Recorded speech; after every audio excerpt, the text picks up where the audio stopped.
Have you ever stopped to wonder how your favorite chocolate bar is made? Behind every delicious bite lies a fascinating journey filled with science, history, and even a little bit of mystery.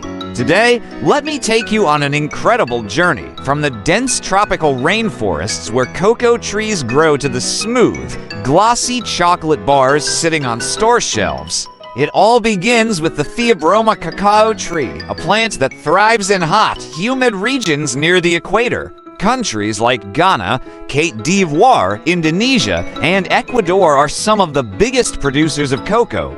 The name Theobroma literally means food of the gods in Greek, which tells you just how important this crop has been throughout history. Each cocoa tree produces pods that are football-sized and brightly colored, ranging from yellow and orange to deep purple. Inside each pod are 20 to 50 cocoa beans, each surrounded by a sweet, sticky pulp.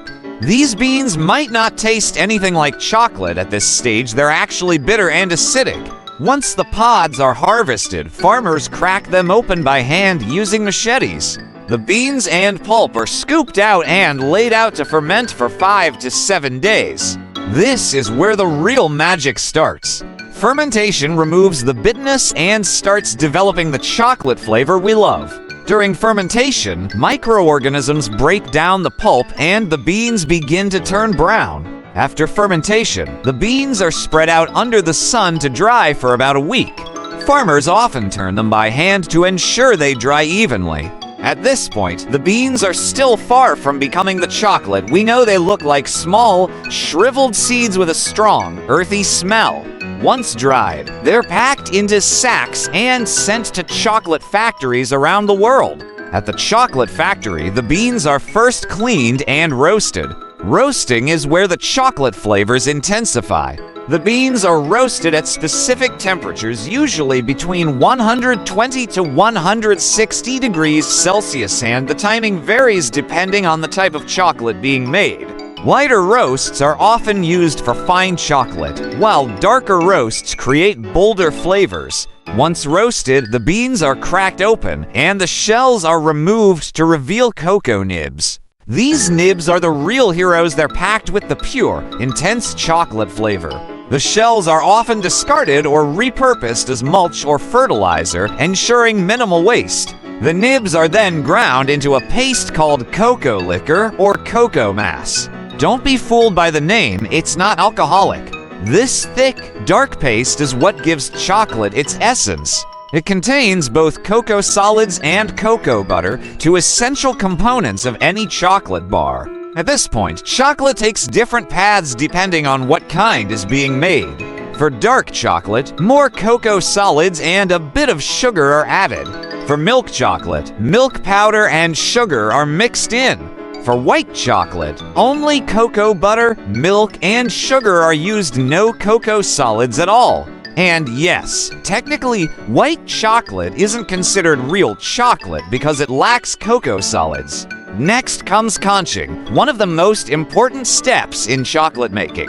During conching, the chocolate mixture is heated, mixed, and aerated for several hours or sometimes days. The conching process smoothens the texture and helps develop a more refined flavor.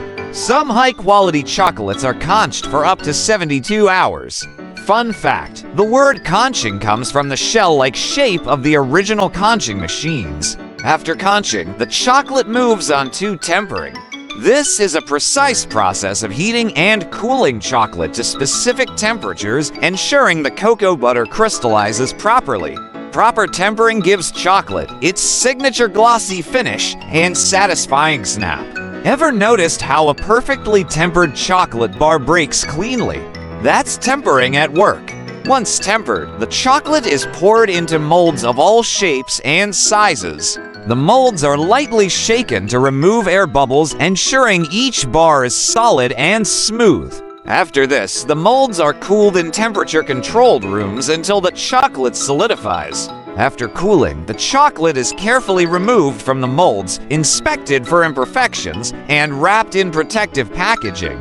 Many high-end brands use aluminum foil with an outer paper layer because it preserves the chocolate's flavor better than plastic. But did you know that the packaging also affects our perception of taste? Studies have shown that people perceive chocolate wrapped in gold foil as richer and more luxurious compared to those in regular wrappers. Chocolate is then shipped worldwide, but here's a fun fact. 70% of the world's cocoa is produced in West Africa, yet most of the chocolate is consumed in Europe and North America. Countries like Switzerland, Germany, and Belgium are among the top consumers of chocolate per capita. There's also a dark side to chocolate production: climate change and diseases like black pod disease and frosty pod rot are threatening cocoa crops. Scientists are working on developing disease-resistant cocoa varieties to ensure the future of chocolate remains sweet. Another fascinating aspect of chocolate is its health benefits. Dark chocolate, especially varieties with 70% cocoa or higher, is packed with antioxidants, flavonoids, and minerals like iron, magnesium, and zinc. These compounds can improve heart health, boost mood, and even enhance brain function. But of course, moderation is key. Lastly, chocolate isn't just food, it's a cultural icon. It's been featured in art, literature, and film for centuries. Festivals like World Chocolate Day on July 7th celebrate its global impact. So, next time you unwrap a chocolate bar, remember the incredible journey it took to get to you. From the tropical cocoa farms to the meticulous processing and tempering, every bar represents history, science, art, and craftsmanship. If you enjoyed this deep dive into the world of chocolate, hit the like button, subscribe, and let me know in the comments what's your favorite chocolate flavor. Is it dark chocolate, creamy milk chocolate, or smooth white chocolate? Thanks for watching, and see you in the next video.